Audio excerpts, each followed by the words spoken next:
Sir ಈಗ ಎರಡ್ ಕಡೆ ಕೈ ಚಾಚಬೇಕು ಅಂತ ಚಿಕ್ಕಮ್ಮದೇವಿ ಭವಿಷ್ಯ ನುಡಿದಿದೆಯಲ್ಲ ಸರ್, ಸಿದ್ದರಾಮಯ್ಯ ಎರಡ್ ಕಡೆ ನಿಲ್ಬೇಕು. ನಾನು ಅವತ್ತೇ ಆ ಹೇಳಕ್ಕಿಂತ ಮುಂಚೆನೆ ನಾನೇ ಹೇಳ್ಬಿಟ್ಟೆ.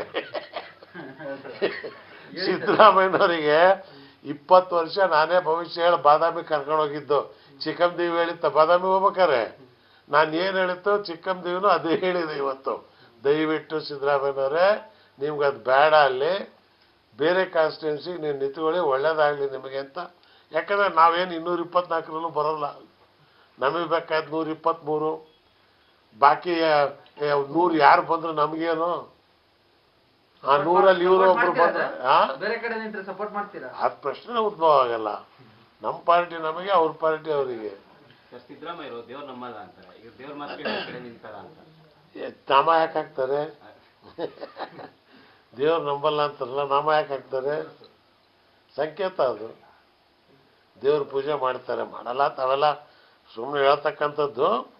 ದೇವ್ರ ಪೂಜೆ ಗೀಜೆ ಮಾಡ್ತಾರೆ, ಮಾಡಲಿ, ನಮ್ಗೇನು ಅವ್ರು ಆರೋಗ್ಯವಂತವಾಗಿರಲಿ, ಚೆನ್ನಾಗಿರಲಿ. ಆದರೆ ಕೋಲಾರಕ್ಕೆ ಅವ್ರು ನಿಂತರೆ ಭಾರಿ ಕಡಿಮೆ ಓಟ್ ತಗೋತಾರೆ ಅವರು. Fight will be between Varthur Prakash and Congress. ಸಿದ್ದರಾಮಯ್ಯನವರು ಸೆಕೆಂಡ್ ಪೊಸಿಷನ್ಗೂ ಬರೋಲ್ಲ ಈಗಿನ ಪರಿಸ್ಥಿತಿಯಲ್ಲಿ.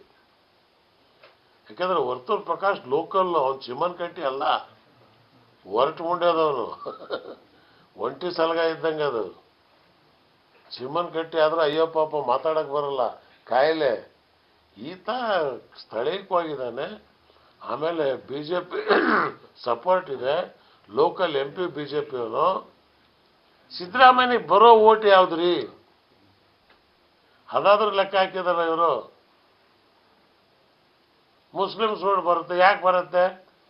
ಮುಸ್ಲಿಂ ಲೀಡ್ರಿಗೆ ಒಬ್ಬ ನೀವು ಹೊರಗಡೆ ದಬ್ಬಿ, ನೀವು ಕೌನ್ಸಿಲ್ ಲೀಡ್ರಿಗೆ 19 ಜನ ವೋಟ್ ಮಾಡಿದವನು ಕುತ್ತಿಗೆ ಕೈ ಹಾಕಿ ದಬ್ಬಿ 4 ವರ್ಷದ MLC ಕಿತ್ಕೊಂಡು ಅವನಿಗೆ ಹೊರಗೆ ಕಳಿಸಿದ್ರಿ ನೀವು. ಅಂತ ಮುಸ್ಲಿಮ್ರು ನಿಮ್ಮನ್ನ ಸಪೋರ್ಟ್ ಮಾಡ್ತಾರಾ?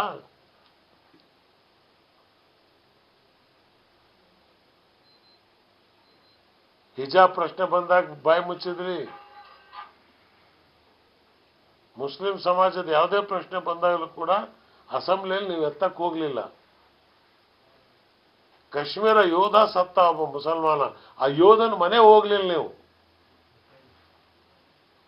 ನರಗುಂದಲ್ಲಿ ಒಬ್ಬ ಹುಡುಗ ಮುಸಲ್ಮಾನರನ್ನು ಬಡವನ್ ಸತ್ತ, 10 ರೂಪಾಯಿ ಕೊಡ್ಲಿಲ್ಲ. ಸರ್ಕಾರದ ಎದುರಿಗೆ ಕೇಳಲಿಲ್ಲ, ನೀವು ಕೊಡಿ ಅಂತ ಹೇಳಲಿಲ್ಲ. ರೌಡಿ ಸತ್ರ 25 ಲಕ್ಷ ಮಂಗಳೂರಿನಲ್ಲಿ ಆಯ್ತು. ನಾನು ಕುಮಾರಸ್ವಾಮಿ ಹೋಗಿ 5-5 ಲಕ್ಷ ರೂಪಾಯಿ ಚೆಕ್ ಕೊಟ್ಟು ಬಂದೆವು ಮುಸ್ಲಿಂ ಮನೆಗೆ. ಕಾಂಗ್ರೆಸ್ನವ್ರು 1 ರೂಪಾಯಿ ಕೊಟ್ರಾ? ಮುಸ್ಲಿಂ ಓಟ್ ಬೇಕಾ ನಿಮಗೆ? ಕನಿಷ್ಠ ಸತ್ತವ್ರ ಮನೆ ಹೋಗೋ ಸೌಜನ್ಯ ಇಲ್ಲದೆ ಇದ್ರೆ ನಿಮಗೆ ಓಟಿಗಾಗ ಸಾಬ್ರಾ? ಈ ಬಾರಿ ಮುಸ್ಲಿಂ ಸಮುದಾಯ JDS ಕೈ ಹಿಡಿಯುತ್ತೆ 100%. ನೋಡಿ, ಇಸ್ಮಾಯಿಲ್ ಕಾಲೇಬೆಡ್ ಅವರು ಫಸ್ಟ್ ಹುಬ್ಬಳ್ಳಿ 95ನೇ ಇಸ್ವಿಯಲ್ಲಿ ಧ್ವಜ ಹಾರಿಸಿದವರು.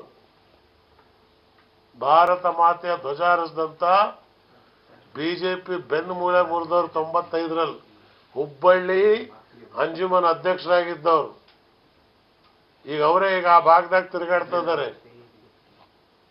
ಸೊ ಹಾಗಾಗಿ ಇವತ್ತು 100% ಅಲ್ಪಸಂಖ್ಯಾತರು, ದಲಿತರು